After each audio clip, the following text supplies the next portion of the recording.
Which one should you buy? It's really tough for me to say that you should buy one or the other because I would argue that you should buy none of them. Of course, that's what I'm going to say. If I had gun to my head, I had to choose one, I would choose the iPhone 14. It seems to give you the best of both worlds with the safety. The camera isn't quite as good, but at the end of the day, it's a phone camera, so how good is it going to be? It's not a DSLR. If you want to take really high quality photos and high quality videos, get a DSLR. That's not what phones are for. Phones can do that stuff. They can take really nice photos and really nice videos, but they're designed to make calls and send text messages. They're phones at the end of the day. So I would argue that the improved camera, the dynamic island are not worth the premium. But then you're looking at a phone that still costs $800. So it's not really a budget option. It's not a budget phone. And then the iPhone 14 Plus obviously costs another $100 on top of that. So I would argue that none of these phones are really the best value for the dollar. The best value is always used. But if you wanted to purchase used, I would go for the iPhone 14, the smaller one. But then I would push back and say just get the iPhone 13 because you'll save an additional $100 and it's almost the exact same phone. It just doesn't have the crash detection and doesn't have the emergency SOS feature, which makes you think you really need it. But how many people are traveling in the middle of the woods alone at night and they don't have these things on them? Obviously, those are nice features to have and potentially could have saved lives for some people. But at the end of the day, a lot of what this is just marketing to try and get you to get and buy the latest and greatest because the human species has existed without these features readily available to us for generations. And so it's not like it's going to change our lives today. The crash detection is nice. I will argue that it is nice. I hate making arguments where the argument is very dependent on the least likely thing to have happen.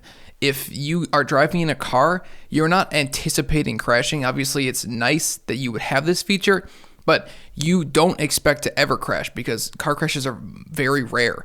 So I would argue that you shouldn't be basing your arguments on the very tiny little baby percentage of things that happen, the 0.0001% of things that happen. So I would say that that's not really a great reason to buy a phone. It might seem like a great reason, but at the end of the day, I don't know. It's hard for me to say that because then if you do get in a car crash, you're going to wish you had that.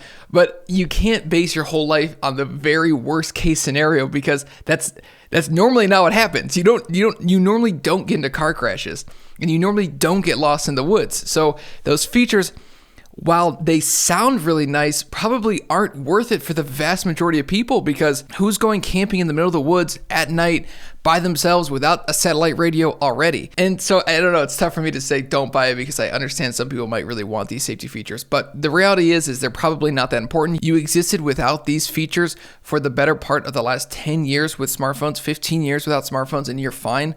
So I would argue that you don't need to have these features, so you don't need to have the iPhone 14. If you want to buy one of these phones, the criteria you should be looking for is, am I putting away a substantial amount of my money each month into investment? Whatever your salary is, let's say you make $50,000 a year. Or let's just say you make $100,000 a year because tens are a lot easier to do math with for me.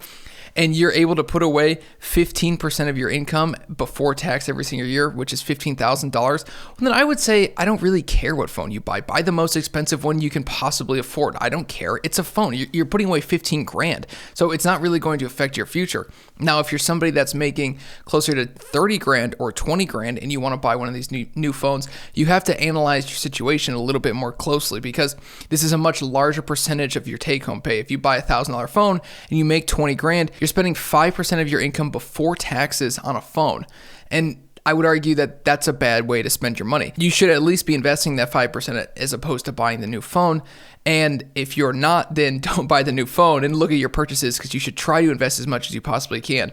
And I don't think buying a new phone is really going to change your life. It's not going to really do anything for you.